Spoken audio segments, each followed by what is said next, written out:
Bienvenue dans cette nouvelle édition du QG Week-end sur Africa 24. Voici les titres de votre journal. La restructuration des sociétés publiques est au cœur des défis lancés par le gouvernement camerounais. 73,4 milliards de francs CFA ont été injectés dans 15 structures étatiques pour relancer l'économie du pays. Un accord signé entre le Sénégal et la Mauritanie pour la gestion des ressources naturelles, notamment l'exploitation gazière d'un gisement trouvé aux frontières des deux pays. Le projet Grand Tortue GTA est lancé. Et enfin, Madagascar occupe la 54e place dans le classement de Reporters sans frontières en matière de liberté de la presse. Malgré plusieurs médias indépendants, la presse reste largement sous l'influence de la sphère politique dans le pays. Restructuration des sociétés publiques au Cameroun dans le but de réorganiser la structure économique et financière du pays. Une quinzaine de sociétés publiques camerounaises ont signé une convention avec le gouvernement. 73,4 milliards de francs CFA, c'est le chiffre de l'investissement financier dédié à ce projet de restructuration qui s'étale sur une période de 3 ans depuis le mois de décembre 2018. Les précisions dans ce sujet de Neil et Claude Ebessa. 15 entreprises et établissements du secteur public camerounais en difficulté ont opté pour la restructuration. Selon un rapport de la Commission technique de réhabilitation des entreprises du secteur public et parapublic, ces structures ont bénéficié d'un appui financier de 73 milliards de francs CFA issus du Trésor public camerounais. Les 15 entités concernées avaient signé avec le gouvernement camerounais des contrats plans sur la période 2018-2019. Une convention qui rentre dans le cadre du plan de restructuration en vue du rétablissement de l'équilibre de ces entités en difficulté. Elles sont arrivées dans un contexte où il y avait un interventionnisme de l'État. Elles ont donc eu besoin de passer, après une série d'évaluations, certaines d'entre elles, sous les programmes dits les programmes de restructuration. Ces entreprises sont aussi des entreprises qui ont été mises en place dans un contexte politique particulier. Ce sont des instruments qui contribuent aussi à l'effort social, notamment contre le chômage, contre l'emploi des jeunes, en même temps qu'elles ont une ambition de réduire la dépendance économique des États.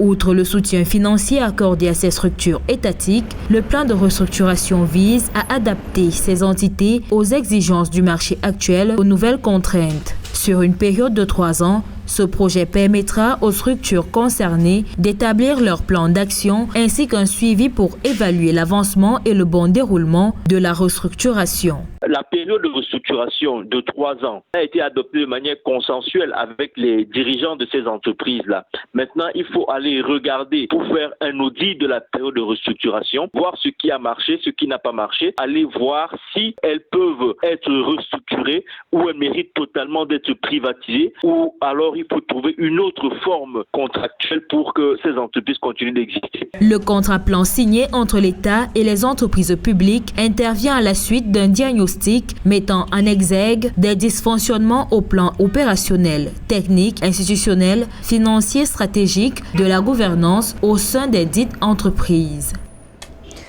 Le Nigeria s'organise pour son retour prochain sur le marché international des capitaux avec une émission estimée de 3,3 milliards de dollars d'obligations souveraines. Cette annonce intervient dans un contexte où le prix du pétrole a connu une chute drastique suite à l'épidémie du coronavirus dont l'épicentre est en Chine. La Chine étant le premier importateur de pétrole au monde. Un sujet d'Aïssatou Bari. Le gouvernement nigérien compte émettre sur le marché international des capitaux 3,3 milliards de dollars d'obligations souveraines. Le président Muhammadu Buhari a sollicité l'accord du Parlement afin de lancer cette opération, même si aucune information sur une quelconque tournée de rencontre des investisseurs n'a été fournie. Le défi reste toutefois de taille pour le pays. Il est clair que pour le Nigeria, l'enjeu est de financer son déficit extérieur, d'avoir une espèce de contrôle sur ses réserves en devises. Pouvoir mobiliser 3,3 milliards de dollars d'eurobonds permettra de reconstituer les réserves de change au-dessus de 41 milliards de dollars, ce qui est nécessaire pour la stabilité du Naira. Entre début janvier et fin mai 2019, les investissements étrangers sur les portefeuilles de titres d'emprunt émis localement par le Trésor public nigérien sont passés d'environ 10 milliards à plus de 16 milliards de dollars. Ce niveau est resté quasiment stable jusqu'en octobre 2019, avant d'enregistrer une baisse pour atteindre environ 12 milliards de dollars, selon la Banque centrale du Nigeria. Ce qu'on note, c'est que actuellement les rendements sur les obligations existantes du Nigeria sont autour de 7,8% pour les plus élevés, ce qui est un taux qui n'est pas très éloigné de ce que le Ghana est parvenu à faire. Mais maintenant, les investisseurs vont lire un ensemble d'indicateurs. Par exemple, la capacité du pays à maîtriser l'inflation, sa capacité à pouvoir avoir des réserves de change hors pétrole. Le Nigeria arrivera sur ce marché des eurobonds après les récentes sorties réussies de 2 autres pays d'Afrique subsaharienne, à savoir le Ghana et le Gabon, avec des émissions combinées de 4 milliards de dollars pour refinancer leurs dettes existantes et combler le déficit prévisionnel de leur budget. Le Sénégal et la Mauritanie comptent bien sur un partage du gaz et des ressources naturelles. Un contrat d'achat et de vente a été signé entre les deux pays pour l'exploitation du gaz. Le Sénégal et la Mauritanie ont convenu d'exploiter de manière équitable ce gisement commun qui se trouve à leurs frontières. Il s'agit donc de la première phase d'exploitation du projet dénommé Grand Tortue GTA. Les précisions d'Ange Bijou. Le Sénégal et la Mauritanie s'accordent sur un contrat gazier. Pour une exploitation équitable du gisement, les deux pays ont signé un contrat d'achat et de vente du gaz liquéfié qui se trouve à leurs frontières communes. Il s'agit du champ gazier Grand Tortue GTA que les deux pays partagent. Ce que veut dire ce contrat, c'est que le Sénégal et la Mauritanie essayent d'anticiper les futurs problèmes qu'il peut avoir avec l'exploitation des gaz, et de cas des éléments pétroliers qui se trouvent au niveau de la frontière. Vous savez, Mauritaniens et Sénégalais partagent la même frontière, mais ne sont pas, on dira pas les meilleurs ennemis du monde, ne se sont pas aussi les meilleurs amis du monde. L'accord ne tiendra que par la volonté politique des deux pays et par la situation économique de ces deux pays-là à des moments précis de l'exploitation de ce gisement de gaz naturel. Le champ gazier sera exploité en 3 phases. La première, qui fait l'objet du contrat, devrait produire environ 2,5 millions de tonnes de gaz naturel liquéfié par an pour l'exportation et 70 millions de pieds cubes par jour de gaz pour les deux marchés domestiques. La durée de vie de ce gisement est de 35 ans. En tout cas, les deux pays ont intérêt à exploiter d'une manière très intelligente, en tout cas le gaz, parce que les deux parties vont en tirer le bénéfice. Il faut une volonté, vous savez, c'est des États. Déjà entre deux personnes, des fois il arrive qu'il y ait des ruptures de contrat, on va gérer ça au niveau de la justice. Alors vous imaginez bien deux nations avec des intérêts financiers aussi importants. Il y a eu des cas où ça a débouché sur des guerres. Le gaz sénégalo-mauritanien est la principale découverte gazière en Afrique depuis celle du champ égyptien de Zor en 2015. Les deux pays peuvent compter sur d'importantes quantités de gaz pour faire tourner leurs centrales électriques hybrides. Le commerce transfrontalier est au cœur des préoccupations de la Banque africaine du développement. C'est dans le cadre de la facilitation des échanges commerciaux sur le continent que le projet High Five a vu le jour. La Banque africaine de développement a accordé un financement commun de 185 millions de dollars à la Tanzanie et au Kenya, une enveloppe dédiée au développement des infrastructures et à l'intégration régionale en Afrique de l'Est. Les précisions dans ce sujet de Neili Claude Ebessa. Namanga, ville située à la frontière entre la Tanzanie et le Kenya, est devenue incontournable en matière de commerce transfrontalier dans la région. Ceci grâce au financement accordé par la Banque africaine de développement, soit 108 millions de dollars alloués au Kenya et 77 millions de dollars attribués à la Tanzanie. Les fonds accordés à ces deux pays voisins visaient à faciliter la circulation des personnes et des marchandises à travers la frontière est-africaine grâce à l'amélioration des routes et à la construction d'un poste de frontière unique.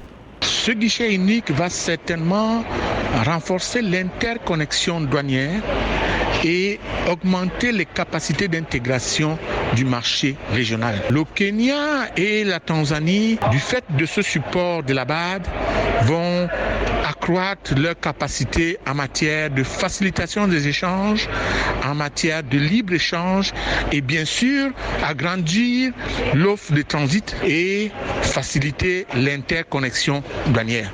Les postes de frontières uniques sont des instruments importants de lutte contre les tracasseries routières et d'accélération de l'intégration économique en Afrique de l'Est par la fluidité des échanges transfrontaliers. De plus, la Banque africaine de développement a financé la construction d'une route de 240 km reliant Arusha à Namanga de sorte à accroître les échanges commerciaux et à stimuler l'économie régionale.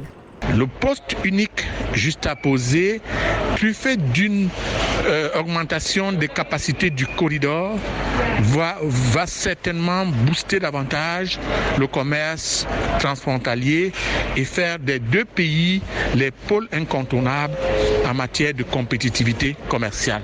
Le passage à guichet unique de Namanga a été utilisé pour développer des infrastructures autour de la frontière et améliorer les conditions de circulation des personnes et des marchandises. Ce projet est aligné sur l'une des priorités stratégiques de la Banque africaine de développement, High Five, Intégrer l'Afrique.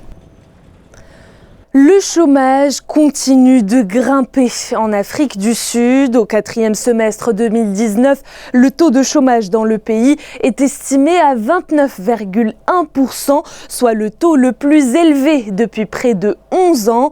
Le pays traverse une période de crise économique qui l'empêche de redynamiser sa croissance. De nombreux emplois ont été supprimés durant ces dernières années. Dans ce contexte, le président sud-africain Cyril Ramaphosa promet du changement en créant de l'emploi dans le pays. Plus de précisions avec Ange Bijou-Nomenio. Le taux de chômage reste élevé en Afrique du Sud. Il était estimé à 29,1% au 4e trimestre de l'année 2019. Ce chiffre n'a jamais été aussi élevé depuis près de 11 ans. La nation arc-en-ciel traverse actuellement une période de crise économique qui se traduit par de nombreux licenciements. Ce chômage est essentiellement dû à la diminution progressive dans les activités économiques de l'Afrique du Sud des secteurs extractifs et des industries manufacturières qui ont laissé la place à une économie de services basée sur le développement de la finance, le développement du commerce. Les secteurs qui ont le plus été touchés par cette crise sont ceux de la fabrication et du commerce. 159 000 postes ont été supprimés dans le secteur du commerce et 39 000 postes dans le secteur de la fabrication. Les entreprises du pays, elles, n'ont pas été productives en raison des nombreux cas de coupure d'électricité. Donc il faut premièrement que l'économie sud-africaine recherche cette croissance économique. Cette croissance doit être inclusive, portée, n'est-ce pas, par une transformation économique. Et deuxième point, de mon point de vue, c'est vraiment de mettre en place des programmes de formation accélérés et de haut niveau pour permettre à ce que les Noirs puissent atteindre des niveaux requis pour pouvoir travailler dans des nouveaux secteurs de l'économie qui requièrent des compétences spécifiques qui malheureusement ne sont pas toujours le fait des Noirs. Le président sud-africain Cyril Ramaphosa avait promis de créer 275 000 emplois par an. La faiblesse des compétences de la main-d'œuvre sud-africaine est l'une des causes du fort taux de chômage. Le pays entreprend des réformes pour s'attaquer aux contraintes structurelles qui freinent la croissance économique et la création d'emplois. À Madagascar, plusieurs journalistes se disent indépendants et libres. C'est le cas de Judikaël Randrianirina, un journaliste de la chaîne de télévision Viva. Pourtant, selon Reporters sans frontières, le pays occupe la 54e place dans le classement de 2019 en ce qui concerne la liberté de la presse. Madagascar a donc gagné 3 places en l'espace d'un an, mais les médias restent fortement politisés à Madagascar et sont devenus des armes politiques redoutables. Reportage de notre correspondant Eladji Ndiaye. En 2019, Madagascar est classé à la 54e place sur 180 pays en matière de liberté de la presse. Malgré ce classement de Reporters sans frontières, les journalistes restent libres selon Judikaël, journaliste à la Viva TV. Même si ces derniers restent vulnérables à l'influence des hommes d'affaires et des responsables politiques qui possèdent de nombreux organes de presse. On peut toujours affirmer qu'à Madagascar, le métier de média, c'est libre. D'ailleurs, on voit tous ici qu'à Madagascar, chaque tendance politique a leur station média.